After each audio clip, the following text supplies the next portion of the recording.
这崔行舟竟然如此不把我们连家当回事儿，想当母亲，你连家累世清流，几代人的颜面都被你给败尽了。父亲，你这是做什么呀？你给我闭嘴！还有你，方才散席时，崔行舟留下我单独训话，我这个做姨父的被他好一顿数落，为什么呀？还不是你们两个吃了雄心豹子胆，找了3个婆子去王府闹事儿。什么叫闹事儿？那个狐妹子本来就是个外室，你敢去跟太妃说人是你安排的？这偷鸡不成蚀把米。别说你只是一个外亲，你就是补天的女娲，也轮不到你去管淮阳王妃的事儿。王妃本来就属于秉兰的，他们崔家欠我们的。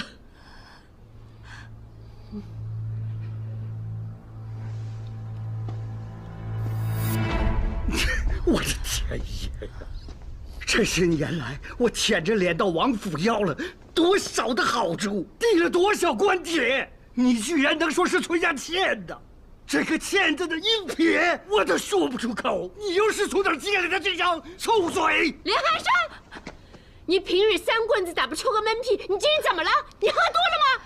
你到底站哪头啊你？你敢别吵了，父亲，你有这种撒气的功夫，不如说清楚，表哥朝你到底说了些什么？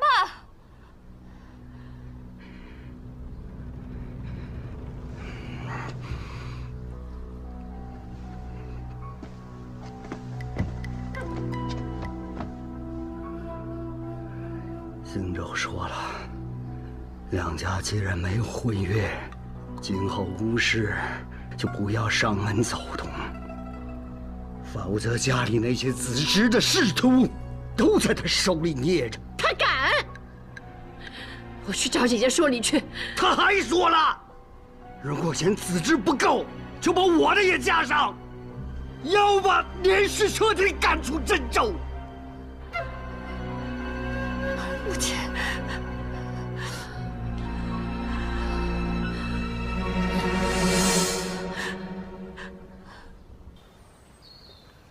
县主从北周镖局，到灵泉镇玉烧瓷房，再到我这淮阳王府，短短数月，就做到了常人几辈子都做不到的事儿。我都不知该说你是不容易呢，还是该说你了不得。不管太妃怎么想，您在前厅终究是给绵堂留了体面，多谢太妃体恤。那我能如何呀？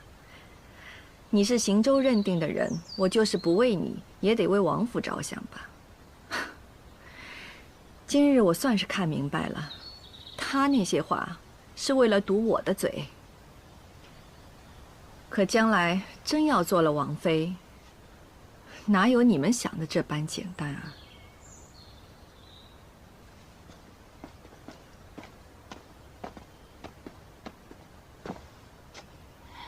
见过太妃，给县主问安。今日来了，就在王府住下吧。既进了王府，再去灵泉镇住，失的是我淮阳王府的体面。这位王嬷嬷是宫中的老人，教习过诸多贵女。今年她老人家特赦出宫，我特意为你请来，你与她多学着些。行舟为你做了这么多，你也该竭力，够得上他和这个家。多谢太妃。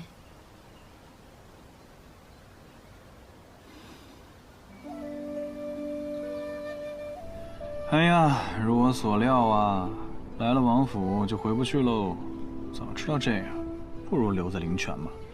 成亲前当与王爷避嫌，王府人多嘴杂，王爷即便不拘小节，本县主也当怜惜自己的名声。哼，你倒是学得快啊！啊，现学现卖，我怎么跟娶了王嬷嬷似的？这样的话，你倒不如牢记此训啊，别让母亲和本王失望。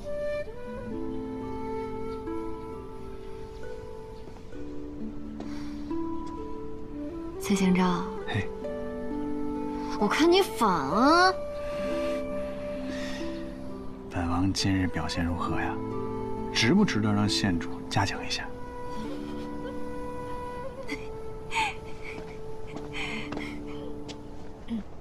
王爷，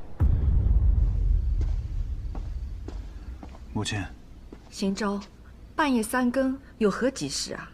有一些事情，我要向母亲禀明。母亲，九弟，你也要澄清吗？五哥是我叫过来的，鲁王反了，陛下派我即刻东征讨逆。行舟，你不能去啊！你就说你病了，他们刘家人打刘家人，偏要你去做什么？母亲，东征必须获胜，否则其他的藩王闻风而动，朝局就不稳了。儿子若是抗旨，就会和鲁王同罪。母亲，你先回去歇息，我跟五哥说几句话，事后再向您细说。你可不能去送死，行舟。不会不会，姨娘，先送母亲回去。哎，好嘞，走吧，太妃，走吧。母亲放心，走吧。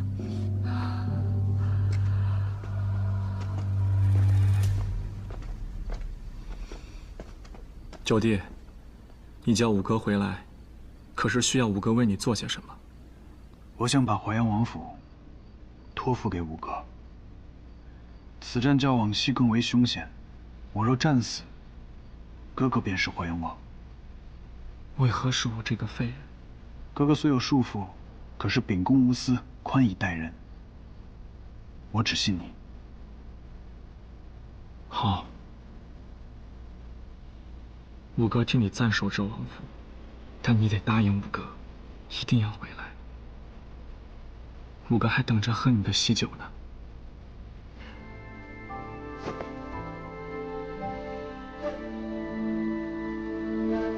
三清在上，保佑吾儿行舟平安凯旋，少造杀业。若能平安回到真州，信善愿日夜焚香祷祝，孝奉大道。哎呀，罪过罪过！哎呀，罪过罪过！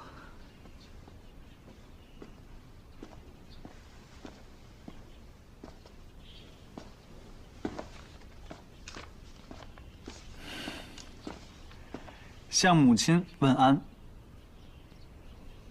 明日就要出征了，就别在这儿耽搁了，多去陪陪他吧。儿子的心中实在是放不下母亲，所以这不是过来请安了吗？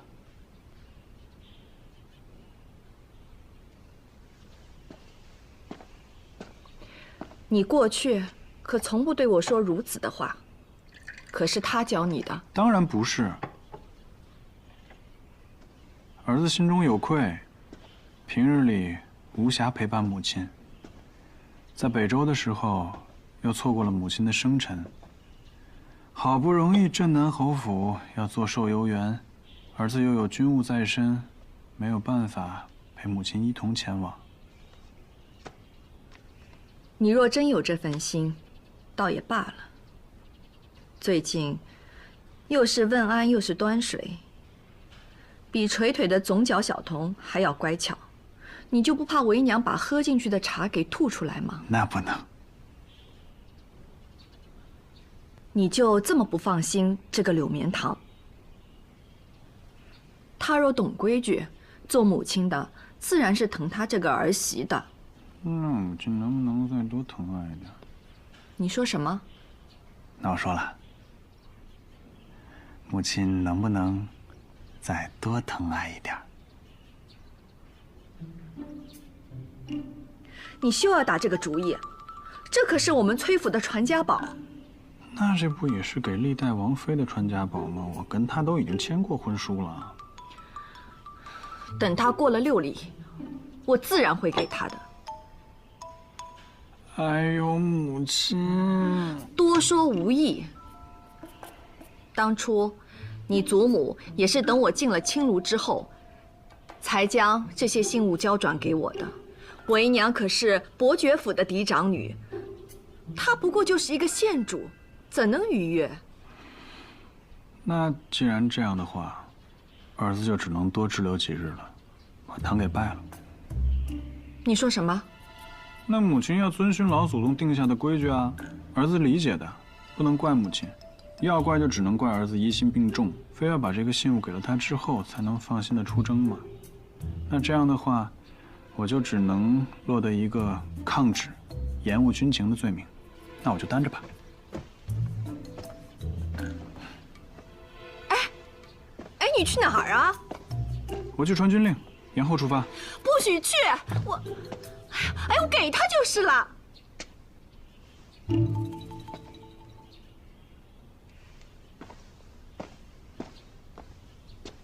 儿子，多谢母亲。也要谢过三清真人，成人之美。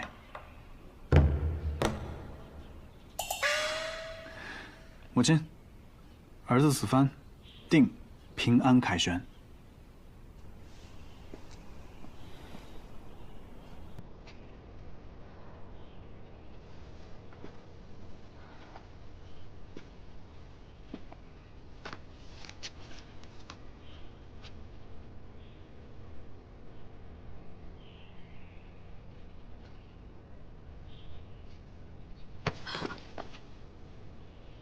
刚把王嬷嬷支走，母亲把这老古董都给搬出来了，我得过来看看呀。不过你这面色红润的，倒不像是受委屈了。这才一昼夜，受什么委屈？走开，我要勤学。学什么呀？那老古董的课业不就是拿那些世家做大来吓唬你？看看又无妨，起码别叫错了名字得罪人。你可知，按照这上面的亲眷关系算下来，你在郑州有多少兄弟？147个。知道，都出服了。可人家定是挂在嘴边呢。若有兄弟高高兴兴的来见你，你却不记得人家名字怎么办？那我就直接问他叫什么呀？接着我就会说，我当然知道你的名字了，我是问你的表字，这样显得亲近一些。狡猾，这叫智慧。只要我没有100多个表妹就行。正好我要跟你说这个事情，这回的战事可不像书信中说的那么简单，定会暗潮汹涌，所以我这次从军开的药铺子定然比上次更大。我呢，再组一支巾帼队伍，跟着先遣部队，赢了煮汤羹，输了再上阵，也在沙场上唱他一曲《鹊桥仙》，两情若是柳绵堂。这些都是你不愿的，我也不愿。我要留在郑州。我呀，知道夫君想说的话。东周之乱来得迅疾，又与那惠州接壤，夫君说的不无道理。郑州主将在外，只怕有宵小会趁乱生祸。我是你的淮阳王妃，定然会留在这里，替你守住郑州。我知道远近6州，到处都是我王妃镖局的耳目，所有的事情都逃不过你的眼睛。夫君谬赞。但是，沿路再广，照拂郑州的时候，也要照顾好你自己。活着回来。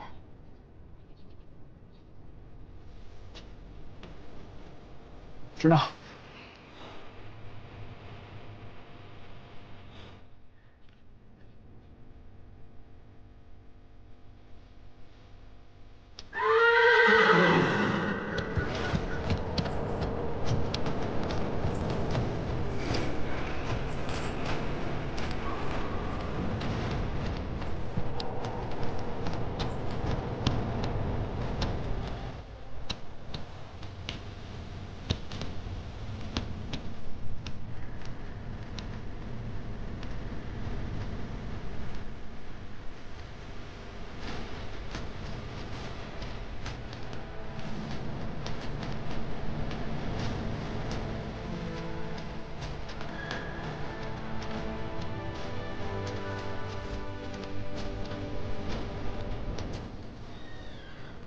爷，众军已备，只等您发令。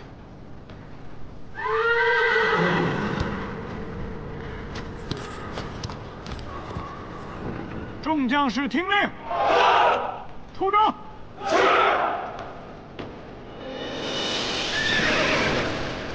下！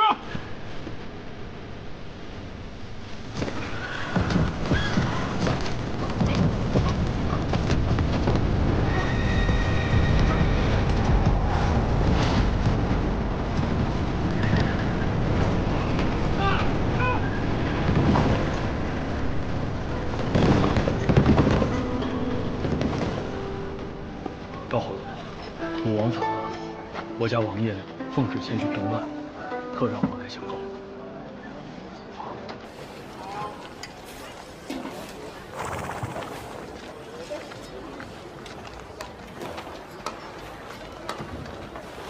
珍珠出什么事儿了吗？啊，鲁王反了，淮阳王奉旨出兵了。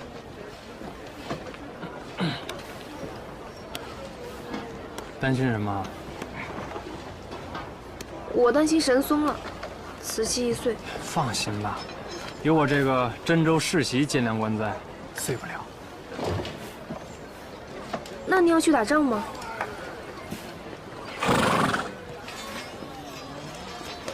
终于肯对我说句贴己的话了。那你去吗？不去。再说了，我若是去了，瓷碎了，不得被某个黑脸的掌柜讹上？又嘴里没个正经，谁会赖着你？再说了，谁脸黑呀？啊？我可以给你找个镜子，你自己照一照。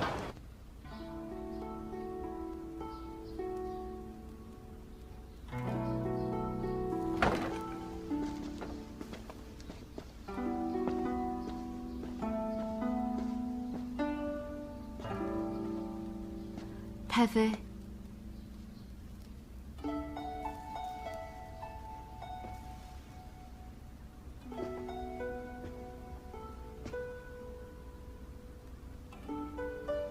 跪下。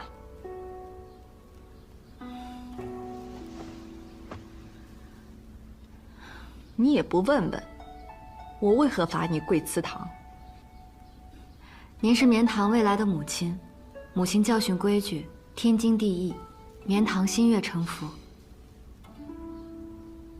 今后你就是王府的人了，要记得我今日说的话。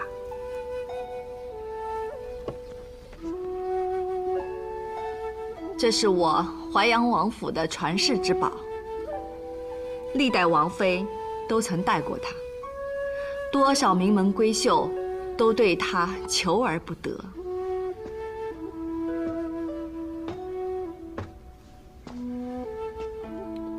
今日我把它传给你。母亲，哎呀，叫太早了。多谢太妃。你既要嫁入崔府，也该开开眼界。打开看看吧。嗯。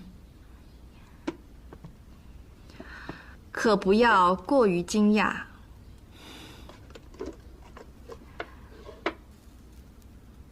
怎样？这钗子看着很古朴，到底是年岁深远的东西。你呀，还是眼界太浅。莫要，关门，熄灯。是。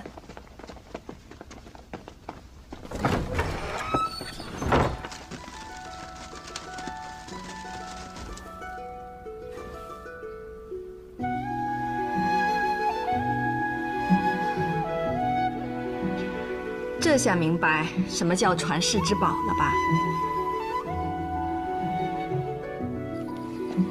夜明珠钗，老身也没想到，太妃竟然这么痛快的就给了。我就说今日得去吧，你还偏要徐徐图之，你图什么呀？不，定是表哥逼着姨母给他的。这差子连我平日里都见不着，真是便宜了那个小贱人。难道真的是我痴心妄想吗？秉兰，这原本都属于你的。我辛辛苦苦把你培育成人，带你看的每一本书，教你说的每一句话，都是按照王妃的规矩。凭什么突然来了这样一个外室，夺走了你的前程？可眼下大局已定，我又能如何呀？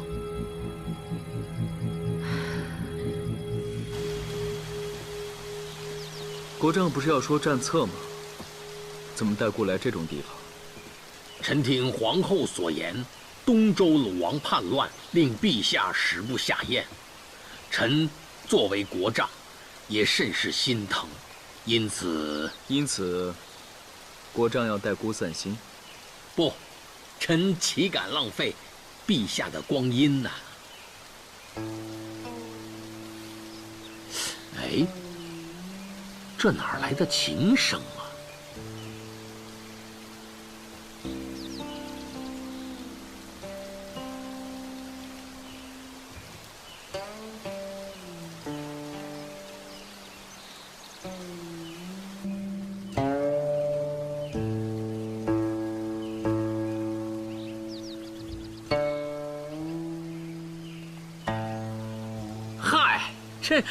这丫头，哎呀，陛下息怒啊！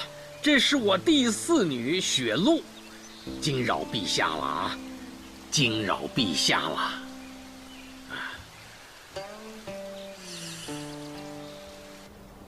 哎，都仔细点啊，抬高点。启禀皇后娘娘，东西都搬进来了。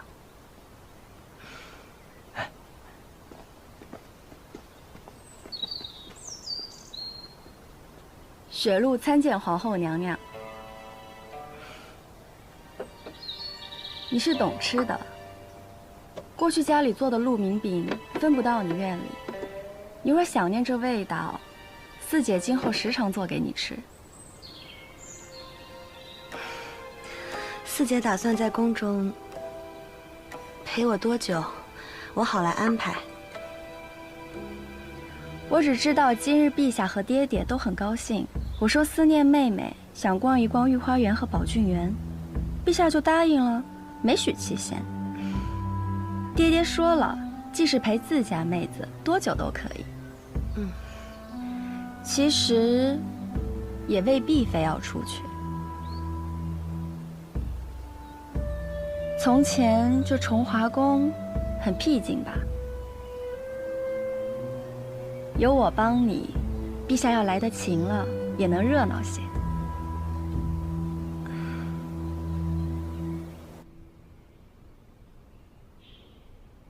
如何？的确是难得一见的佳品，就是沾染了些药味。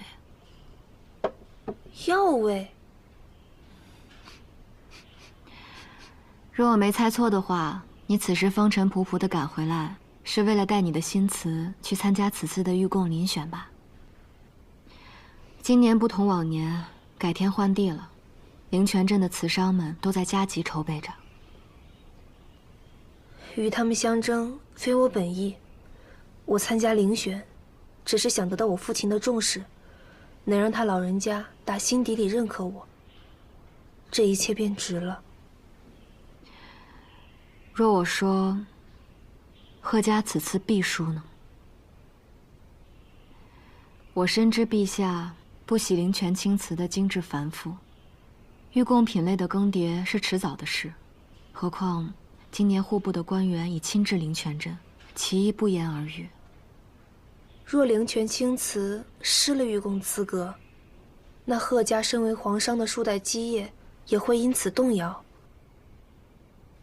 还好，我真迹有可供参选的黑台青瓷。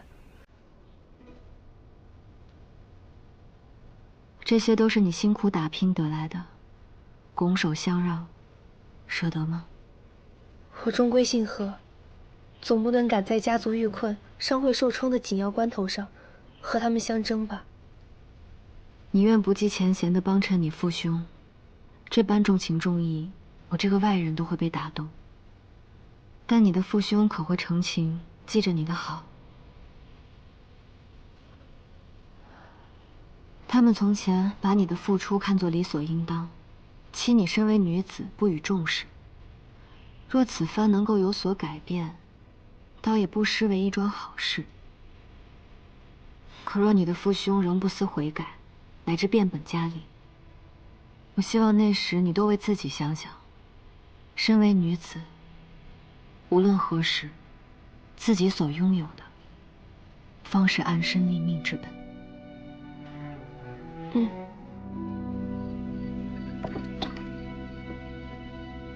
江大人啊，此番你代表户部前来遴选御贡，路途遥遥，实在是辛苦啊！在下敬你一杯，来，敬江大人。我们敬江大人，江大人。贺公，来。我知你要问什么，只是，我也很为你们灵泉青瓷可惜啊。今年的御贡遴选，只怕是要无望了。哎呀，这选不上御贡，今后这买卖难做了呀。是啊，江大人，这是何意啊？我们贺家向来都是御贡首选呢。是啊，对，今时不同往日，当今陛下重简，不喜精致青瓷，更是对奢靡华美之风深恶痛绝。宫里用的那些，都收起来了。这不能够啊！是，那陛下他到底是偏爱啊？哦，偏爱古朴沉静之物。只是这宫廷中所用的器物，又不能失了典雅端方之韵味。什么算是？我也很是为难啊！今年的瓷器遴选，只怕是要踩空了。不仅是你们灵窑，其他几个产地只怕也是无望了。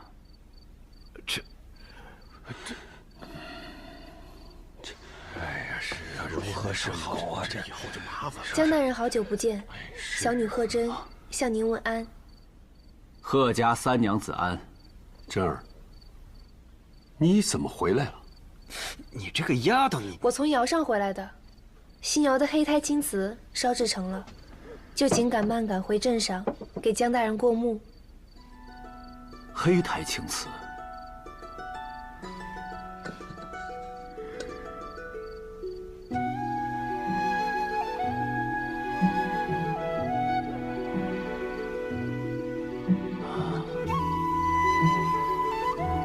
好啊，真是极好啊！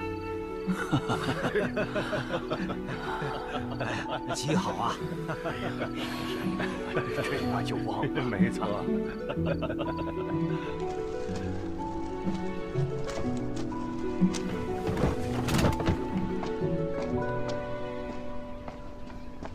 侯爷，侯爷，您终于回府上了。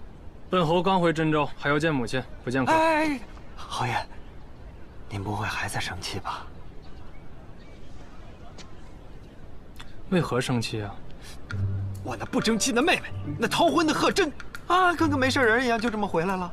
她太不像话了。她回来了？在哪儿？就在家中。她逃婚都是她一个人的主意，这回她回来了，可得好好治她的罪。带路。哎。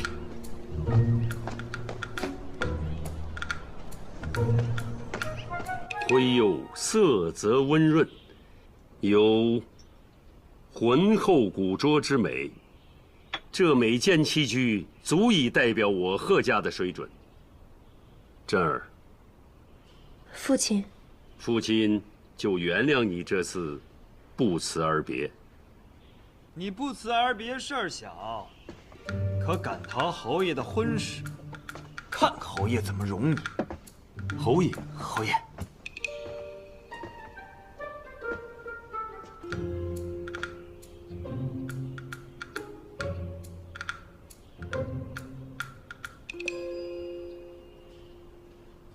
你兄长在我侯府门前乱叫，我是不得已才来的。你不会怪我吧？贺公，令郎口中的婚约，当初是怎样一桩赖事，您心里应该清楚吧？贺娘子清白如许，她的为人跟她做的瓷器一样，至善至真。不妨告诉你们二人，这些瓷器里就有本侯亲自拉的坯。贺娘子是我的掌柜，我见过贺娘子对瓷器的精诚，本侯敬重她。再反观你们贺家，一边拿着人家的瓷器参选御贡，一边还轻视人家，还拿婚约当作拿捏人长短的筹码。你们贺家对不住贺真。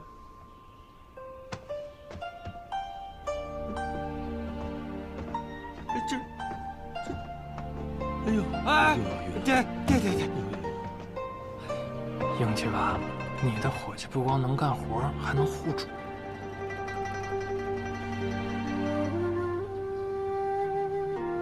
你想什么呢？这些瓷器里可没有你拉坯的。那没有功劳，我也有苦劳啊！我还一直陪着你呢。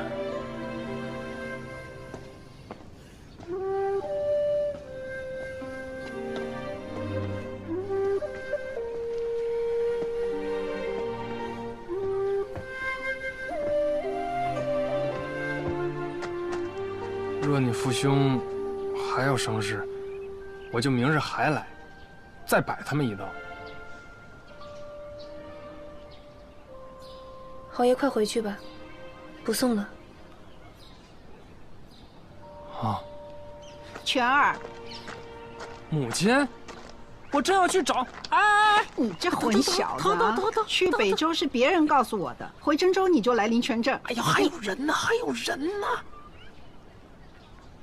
哦，这位是？见过太夫人。小女贺真。是新月令郎之人。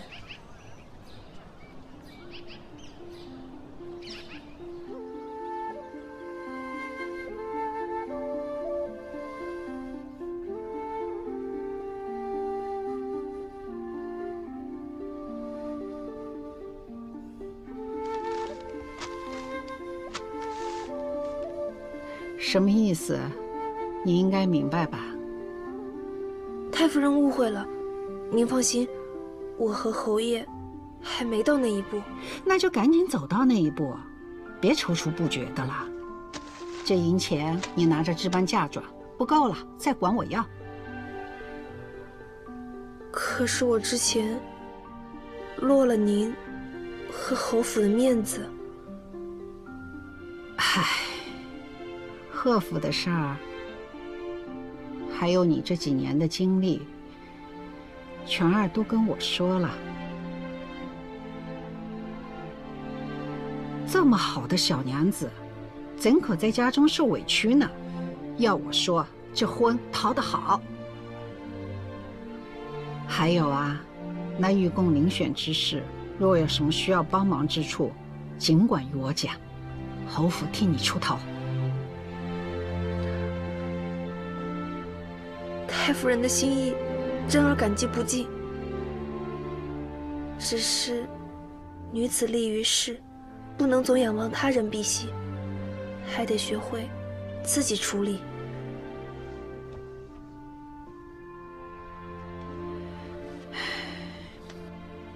好孩子，便依你之言。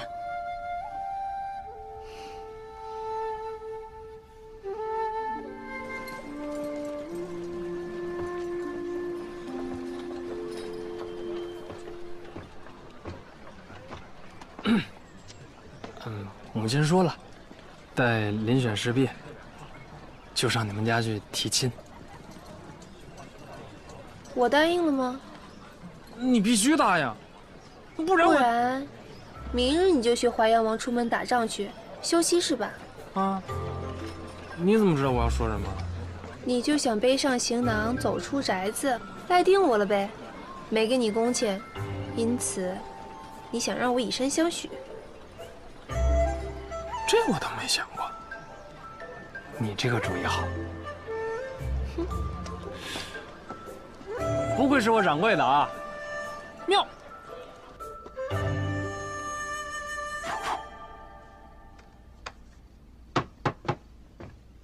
王爷，按您吩咐，3张床弩的图纸都已送至西营。好。其他的呢？其他的是就我白日给你的家书。白日是？对啊。哦，昨日的和前日的都已经让影卫送回去了。今日，白日给你的家书。我不知道那里边有家书，我都送去军营了。我。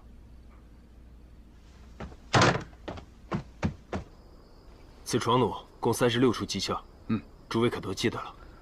记得，记得。好，那我们看下一张。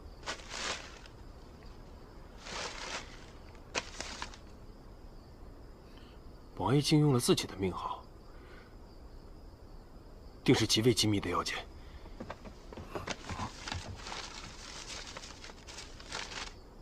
青青利剑。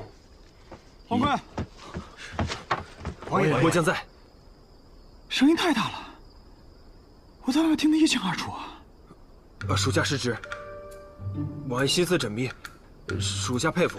只是这青青利剑是怎样一条精妙计策？先别说什么计策，你在此等环境之下，就把这封密信就这么大张旗鼓地打开了，妥当吗？确实不妥。兵不厌诈呀！我这是考验你呢。我说不妥就不妥呀！你此等心智，你如何领兵打仗啊？大意。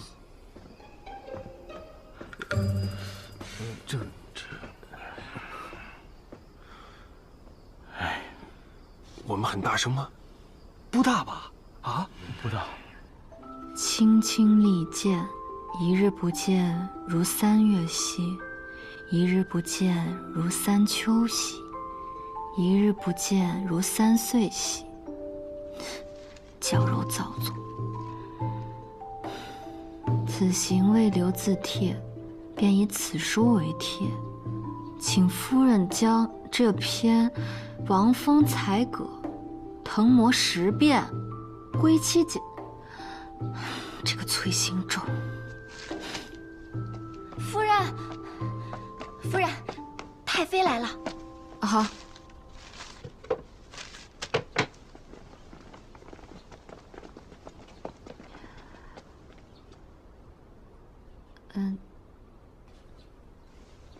太妃，这是过几日镇南侯太夫人散寿，广邀真州的贵眷吃曲水流觞宴。王府的司仪新做了几个款式，都拿给你试试。多谢太妃美意，王爷刚给我送了许多衣裳，我还没来得及穿呢。他一个粗俗男子懂什么呀？我们世家女子比的可不是衣裳，是体面。太妃放心，后日镇南侯府绵堂绝不会让您输了正式和体面。一个个愣着干什么呀？赶紧给县主更衣啊！县主请，抱歉。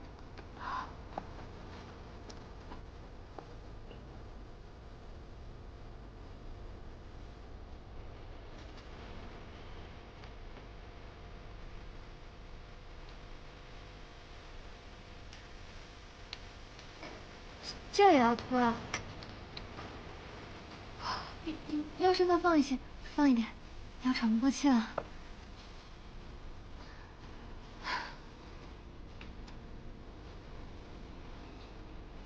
这身尚可，换一身试试。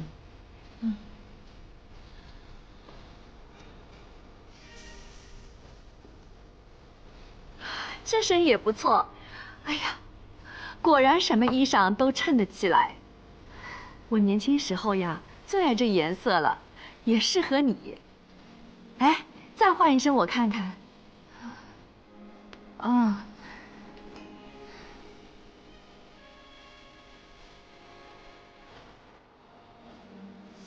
就是颜色不够持重，再换一身。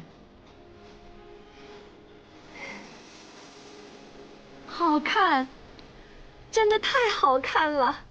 哎呀，转过去我看看。哎呀，这后面也好看。哎，再转过来。啊。真正的是个美人坯子呀！这么好看的衣裳，配这个头饰太素了。哎，莫瑶，快去我屋里把我年轻时候戴过的首饰都拿过来，快去啊！是。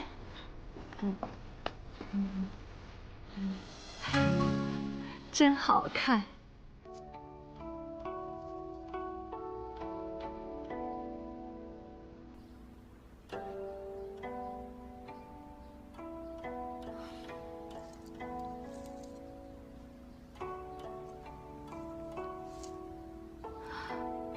太妃，我呀，生平最爱打扮。以前福儿未出阁的时候，在真州可是出了名的品貌贵重，这些好行头都是出自我手。后来她远嫁京城，秉兰又来了，我也常给她置办衣物。可惜呀，她长得不像我这个姨母。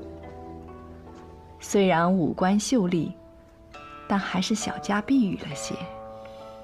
这些头面啊，都不衬她。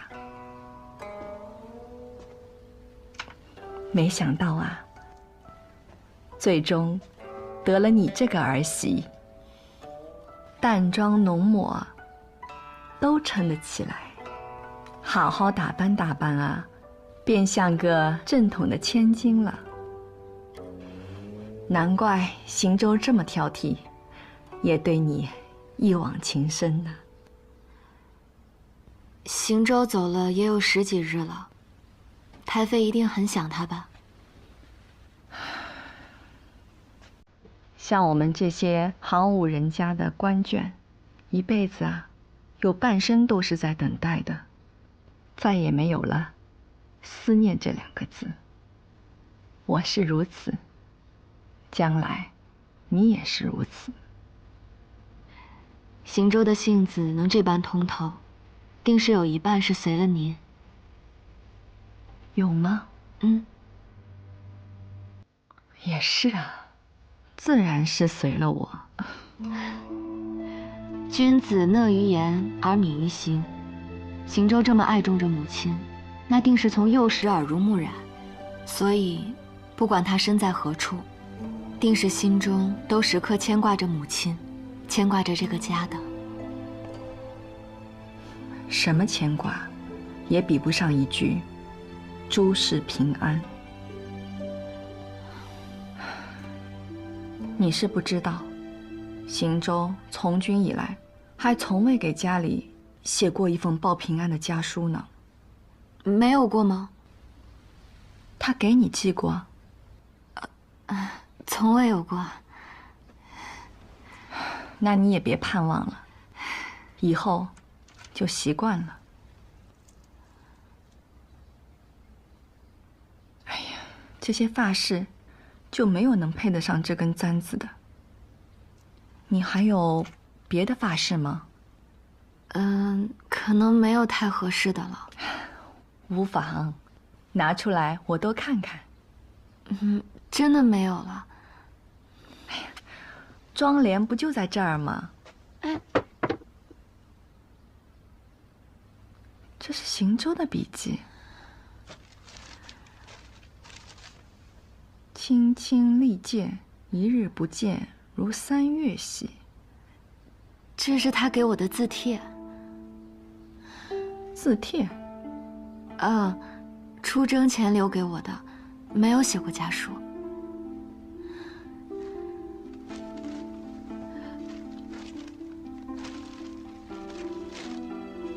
今日东周大雨，想起你手腕素有痛症，归心似箭。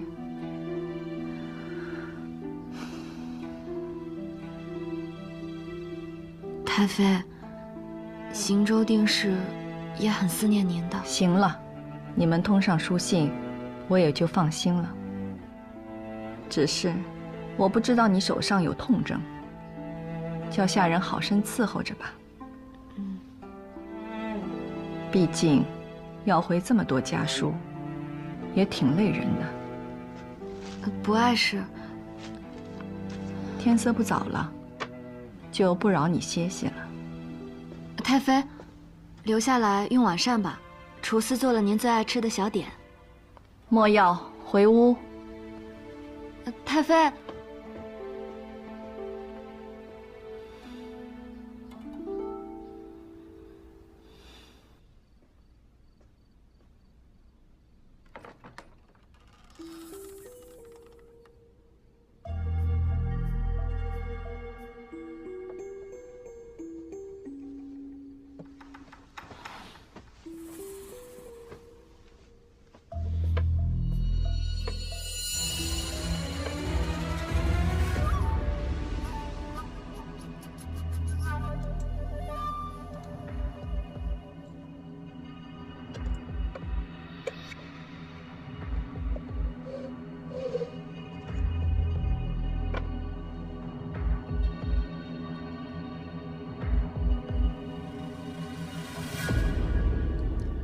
10日后，遴选正典设在真州州府，照例每家派一位代表携词入场。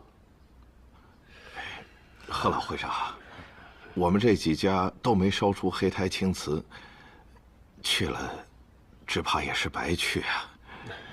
是啊，你说这空着手，不去。灵泉瓷商，休戚与共。我们选上了，也就是大家选上了。过去如此，将来亦如此。烧制的工艺和原料，我们贺家与大家予以分享。太好了！这次呢，我就不露面了，你就代表我们贺家前去州府。明年起，你也要当家了。多谢父亲。老贾，你年纪也大了，也该让儿子见见大世面了，不然江大人都认不出来他是谁呀！贺公说的是啊，回头我也让犬子出去历练历练。诸位，我何时说这东西是贺家的了？这什么意思呀？三妹，你这是什么意思啊？黑胎青瓷是我在北周所创，这是我真迹的，便是选送，也该以北周真迹的名义去。笑话！嗨，什么真迹？你那真迹的真字还是父亲给你取的呢。真迹，就是我们灵泉贺家的封号。没错。真儿，咱们都是一家人，你怎么能说出这种让人寒心的话呢？我不仅说出这话，就连烧制的工艺、原料，我一样都不会给。反了你！忘本的东西，你敢？他有何不敢？县主，县主，谢谢。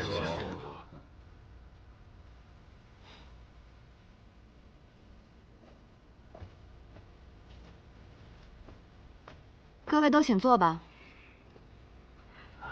我今日只是御烧瓷房的刘掌柜，各位无需惊扰。县主，想必也听到了，我灵泉瓷器遴选御贡，干系到真州一郡的商税财政，可是小女一意孤行。这是要毁了我们灵泉瓷器100年的基业和真州财税的根本呐！是的呀，县主，这甄大侄女张口闭口都是她的北周真迹，言外之意就是说他的东西和真州灵泉没什么关系。哎，您将来可是真州的王妃呀，是不是好好劝劝甄大侄女才是啊？好好劝劝他呀。劝人总是需要条件交换吧。玉贡如此重要，贺真的黑胎青瓷是唯一之选，那不如今后就让她来当家吧。什么？女子当家？女子怎么能？凭什么？贺公，您知道贺妹妹回家最想要的是什么吗？您不是都说了吗？要让她当家，拿遴选之事要挟。县主，恐怕这是您给我妹妹出的好主意吧？她想要的不是当家，是贺家，是商会，是整个灵泉镇对她的尊重。当不当家不重要，玉贡也不重要。这怎么就不重要了呢？灵泉瓷器固不自封，目光短浅，只想把瓷器卖给皇亲国戚、达官贵人。固是100年传统，但并非长久之计。若失了玉贡的一半，收入就少了7、8成。而天下瓷器不止灵泉的精瓷、青瓷，更不止于北周的黑胎青瓷。我们灵泉子弟要做的是打通商路，让灵泉成为天下瓷器交易的都城。正所谓瓷流天下。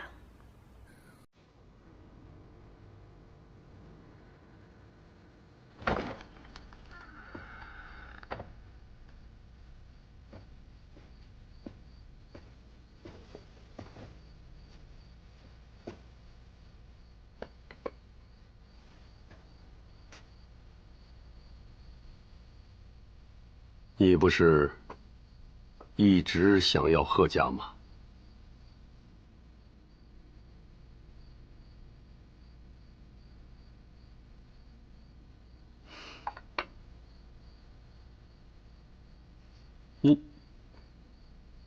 你这是？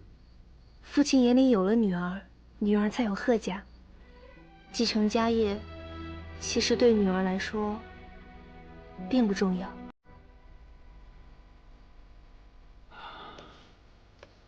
这是黑胎青瓷的烧制工艺和原料配方，都交给父亲了。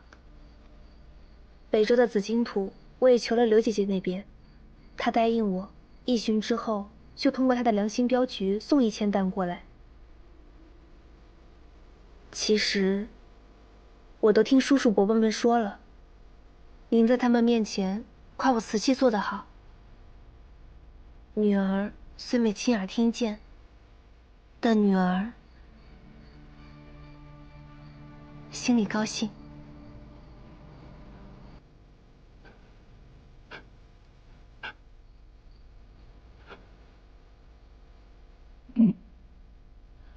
舍不得啦？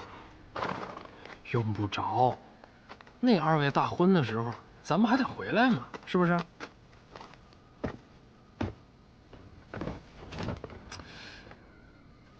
别不开心了啊！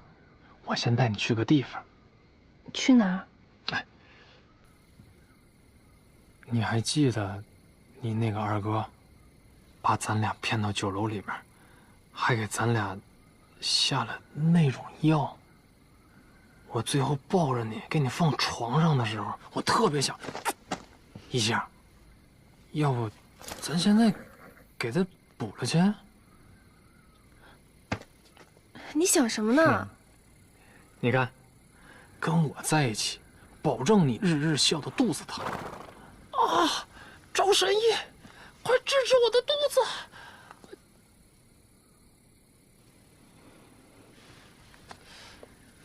怎么又不高兴了？赵全，跟我去深山做瓷器，你当真不后悔？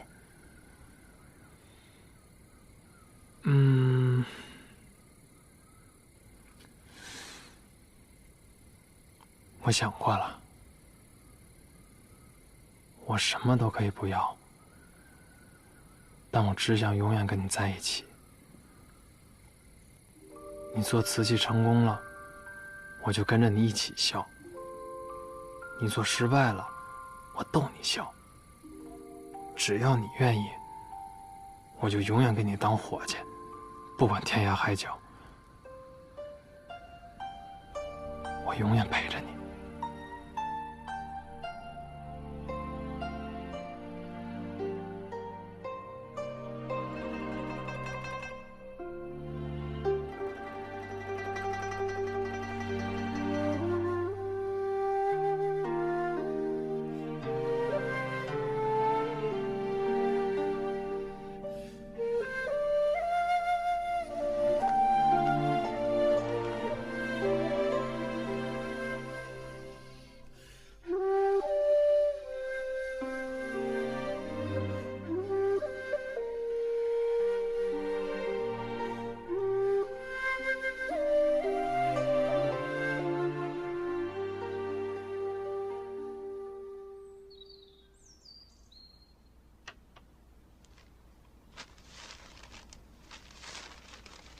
皇后娘娘写字呢。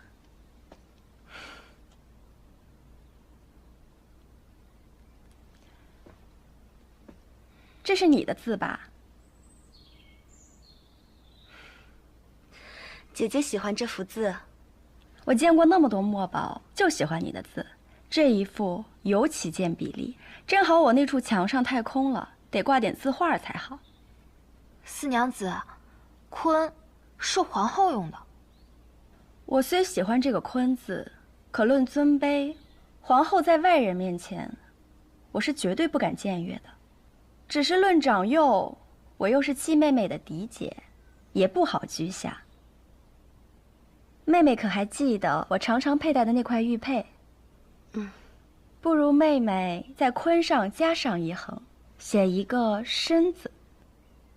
一为美玉，玉又为实，正与我们姊妹相称。这个身是要压皇后的坤字一头啊！姐姐想要妹妹的字，妹妹不会不答应。只是，这身排地支第9，九乃帝王之数。那妹妹给姐姐的字里，既不能有身这个字，又不能单独留下一个王。因此，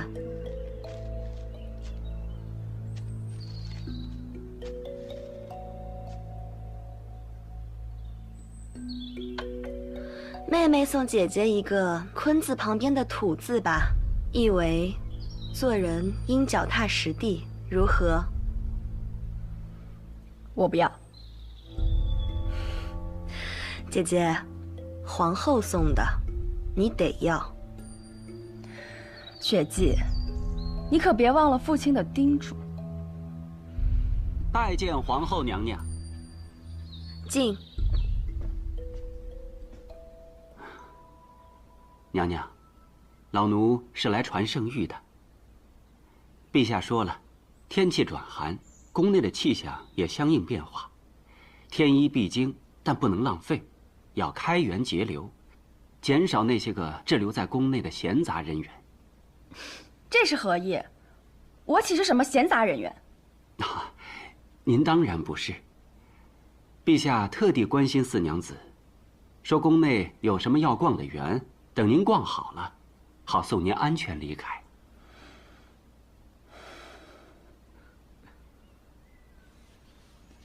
石家四娘子才貌双全，很会得人心。哼，小女不过是读过一些书，会些雕虫小技，上不了台面的。国丈在我面前谦虚就算了，在议亲的时候，可不能这么说。议亲？是啊，这么好的女儿，在出嫁的年岁，国丈不着急，赶紧找个好人家。国丈怎么面露愁色？可是没有合适的人选。要不姑来做主，为四娘子挑个合适的簪缨子弟赐婚。不过四娘子也要上心，日日在宫中找姐妹玩耍，岂不是要蹉跎了？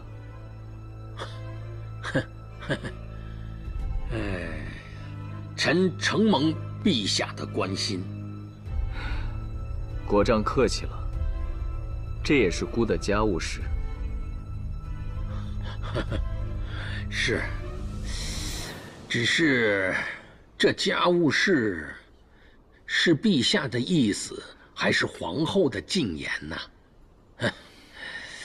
恕臣直言啊，皇后这生母过世的早，自幼无人管教，这骨子里头还一直有着庶出的小家子气。微臣皇后是姑见过最蕙质兰心的女子，这是姑的意思。今年的花开得比往年都好。每年呀，就属你们侯府菊花开的艳。哪有？你们淮阳王府，那才叫开的一个美。你看那边，其实还有一些新的品种。到那边看看吧。这是什么品种？此花名叫春日见山。绵堂来迟了。县主。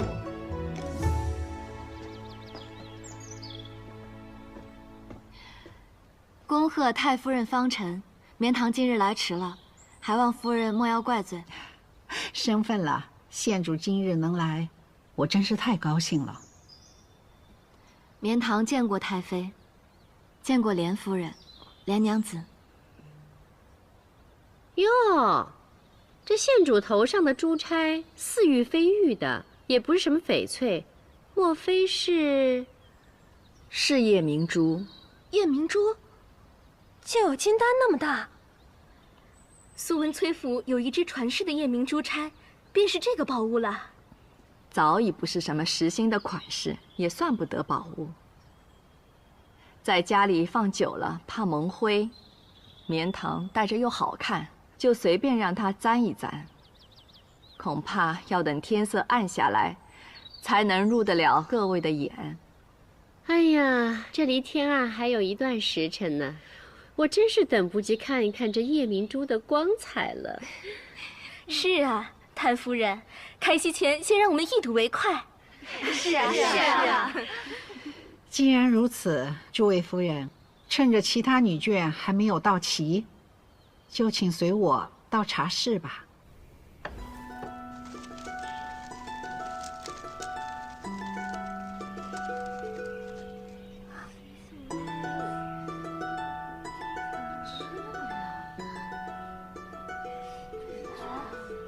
怎么会？这钗上的夜明珠怎么不亮呢？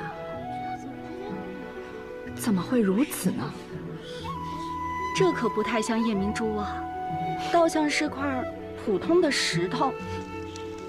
姐姐啊，你是不是不想给啊？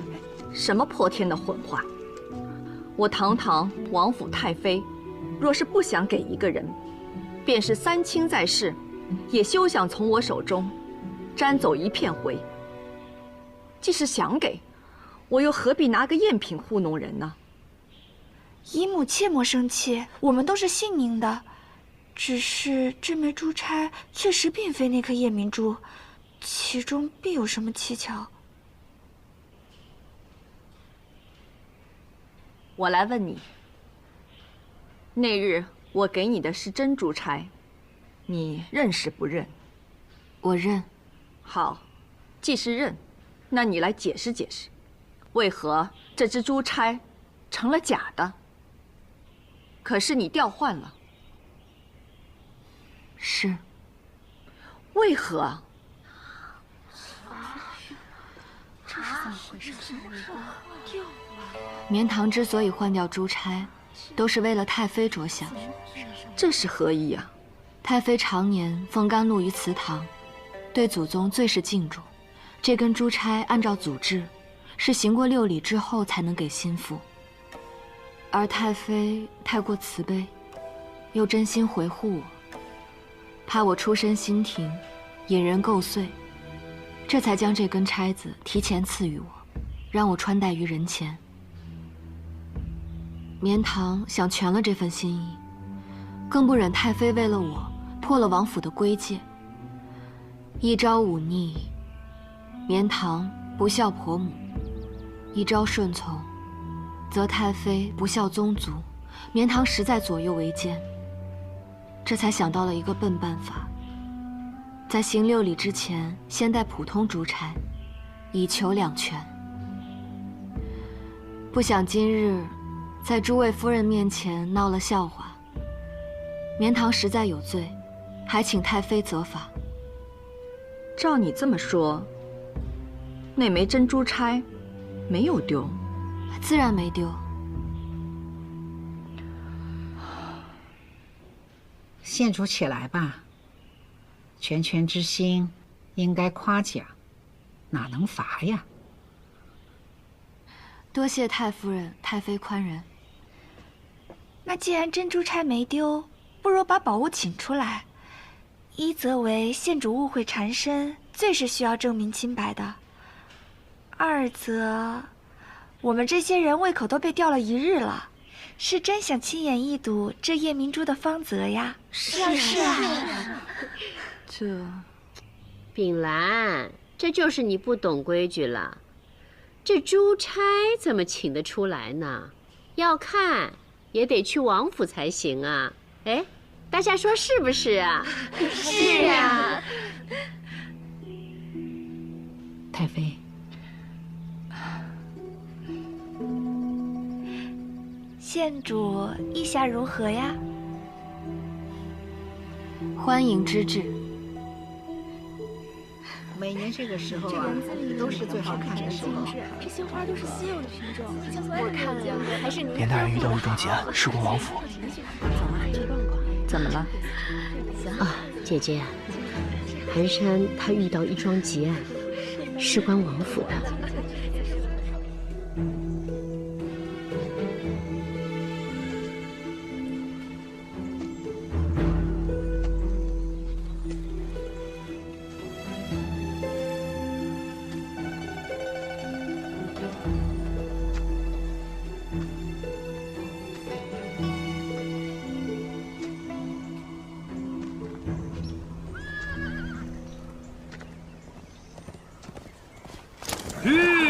前方如何？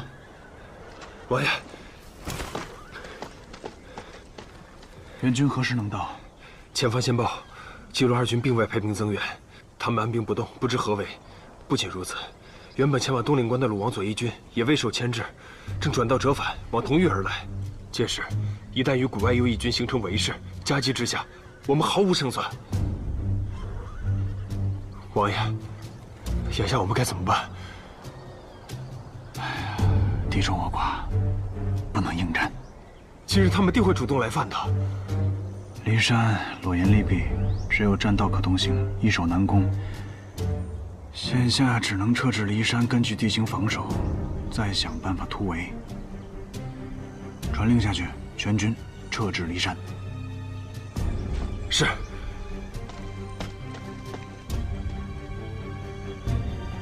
把人带上来。参见太妃，小的姓顾，是永利当铺的东家，在真州从当已经10年了。把你刚才说的再一五一十说一遍。昨日小店来了一位客人，是一位女使，说要典当一枚珠钗。小的一看这珠钗就知道不是凡物，细问之下，他才说是淮阳王府之物。贵人们请看。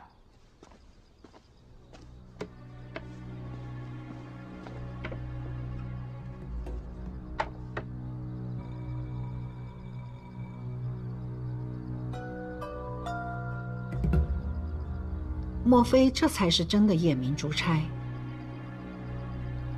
那女使是如何说的？小的再三询问之下，她也只是说是她主人的所有物，召集典当。旁的，小的就没敢多问。主人所有之物，那岂不是县主吗？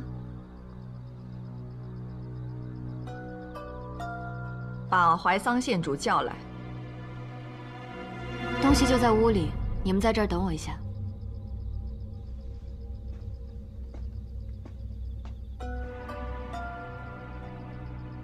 秉兰就是想不通，她将来当上了王妃，珠钗总归是她的，何必要典当了去？我听说她在北周还有生意呢。这便是了，再赏赐也终归是王府的东西，哪有真金白银贴给家里来的实在？这就是小门小户的德行，想入王府，还是要看门当户对。好了，都别说了。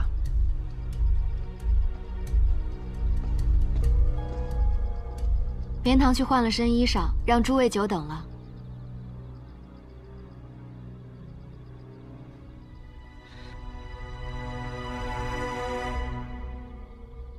我看县主头上这颗，好像更亮。是啊，怎么会有2枚珠钗呢？这个假把式，竟会落到太妃手里啊！假把式？假的？你如何觉得是假的？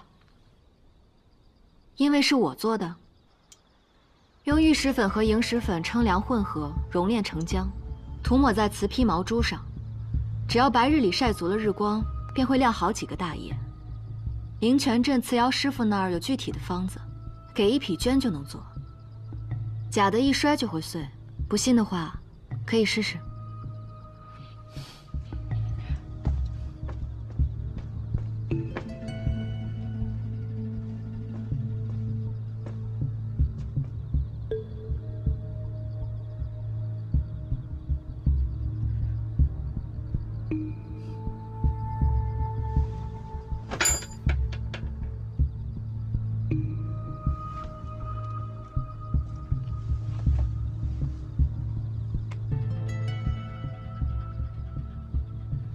瓷的，把人带上来。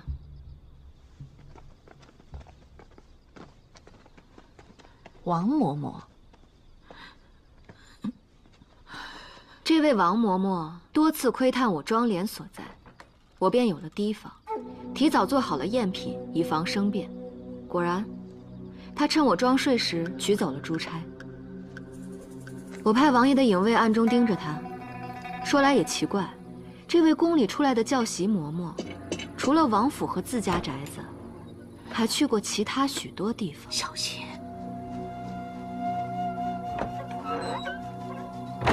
比如，莲府。你不要血口喷人！我只不过让他来过一次，教下面的庶女规矩。1次？一两次罢了。怎么了？这王府能请得，莲府请不得吗？莲夫人，您别激动啊，我又没说什么。姨母，方才您不是也觉得这枚假珠钗是真的吗？我家太妃视珠钗如珍宝，常年束于高阁，鲜少拿出来，一时难以分辨，无可厚非。是啊，我总共也没戴过几回，一直放在庄帘里，舍不得拿出来。主人家认不得，有一个人，定是认得。顾老板，你开当铺数十载，怎么连瓷窑师傅的手艺都见不出来啊？我这一时疏忽，也是有的。一时疏忽，本来嬷嬷偷东西也就罢了，偏偏是在今夜，全真州的王公贵女都在。便有人跑出来说王府出了内贼，想要污了我县主的名声，这算不算是有意构陷？范统领，属下在，帮我细审这姓顾的。好嘞。冤枉！小的冤枉！小的冤枉！是老奴干的。那日是老奴拿着珠钗，典当给了他。就是他，我记起来了，昨日就是他，千真万确。王嬷嬷，你也是教过我规矩的人，这些年来，金银细软从未少过你的，你为什么还要偷东西？太妃，自古人为财死，鸟为食亡。看见了吧？啊，这下左右口供都对上了，水落石出啦。抱歉，诸位，今日是太夫人寿诞，实在不该动什么官司。莲夫人，你又怎么了？这个内贼和这个目不识珠的老板，都交给连大人处理，可好？好，再好不过了。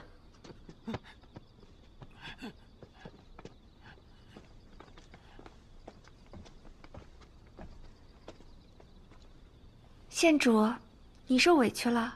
你可知错？县主，这是何意啊？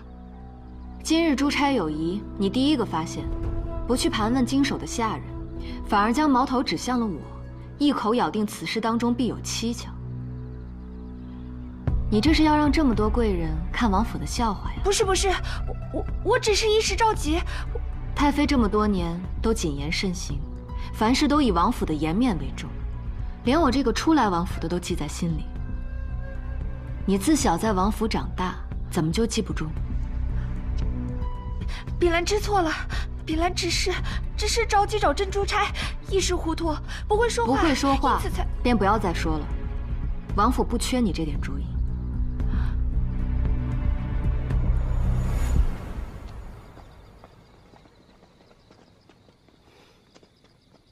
哎，连夫人，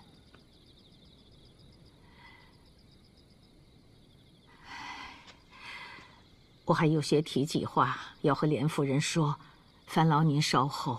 有话赶紧讲。哎，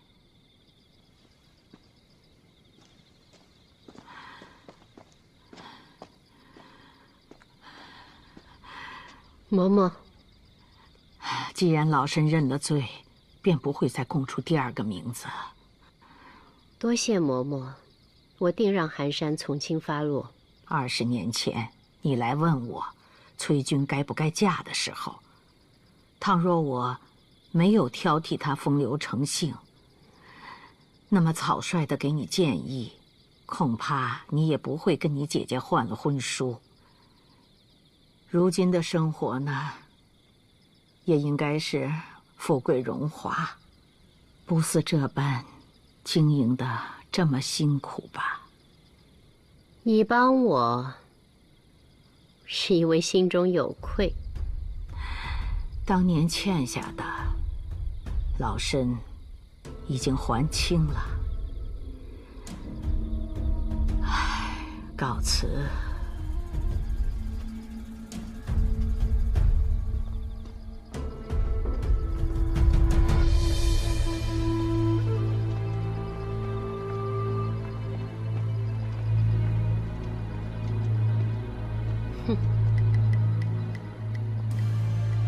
哎呀，这王府本来就属于我的，即便不属于我，也属于秉兰的。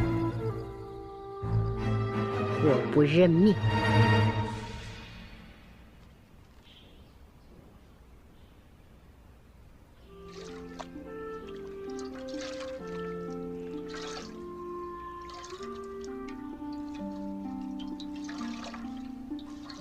夫人，太妃为了王爷的军情，已经病了好几日了。夫人您倒是镇定。王爷善用骑兵，总能绝处逢生，不用我替他操心。老奴是说，您不常在病榻前侍奉，只怕今后会落人口实。太妃这一病，床头被挤得密不透风，尤其是那连夫人。比我这个当儿媳的还会晨昏定省，生怕我趁病尽孝，抢去了他们的好名声。那我就索性还太妃一个清净吧。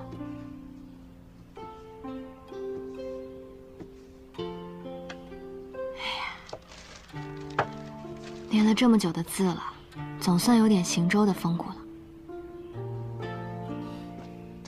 县主。太妃请您过去一趟。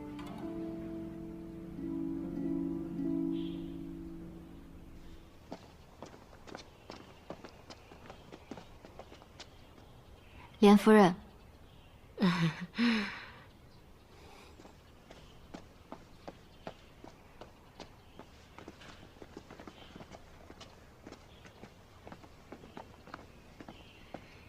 这孩子们的婚事啊，也是我心中的头等大事。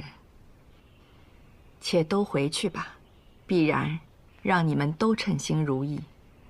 多谢太妃。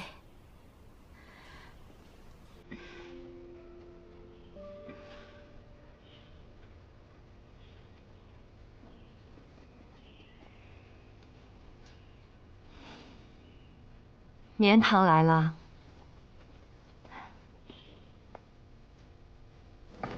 太妃，好些了吗？好多了，就是闷得慌，想找人说说话。坐吧。嗯。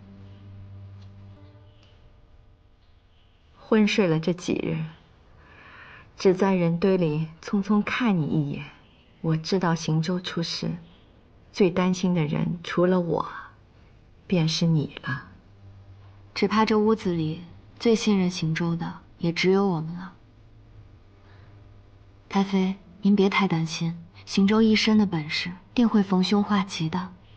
是啊，我如今也不担心了，只盼着人能回来。